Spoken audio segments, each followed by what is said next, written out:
Hi friends, இன்றைக்கி வந்து பார்த்திங்கன்னா நான் மக்கானா ரோஸ்ட்டு தான் செய்ய போகிறோம். வாங்க எப்படி செய்யுதுன்ட்டு பார்க்கலாம்.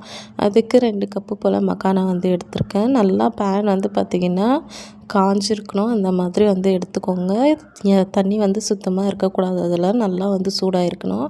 அந்த மாதிரி எடுத்து வந்து பார்த்திங்கன்னா பேனில் சேர்த்துட்டு ஒரு 5 நிமிஷம் வறுத்திங்கன்னா இந்த மாதிரி ப்ரெஸ் ஆகணும்.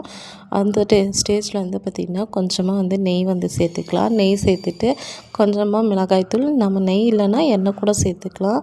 அது கூடவே வந்து பார்த்திங்கன்னா மிளகாய்த்தூள், கொஞ்சமாக இதுக்கு தேவையான அளவு உப்பு, இது எல்லாமே சேர்த்து நல்லா வந்து ஃப்ரை பண்ணுங்க.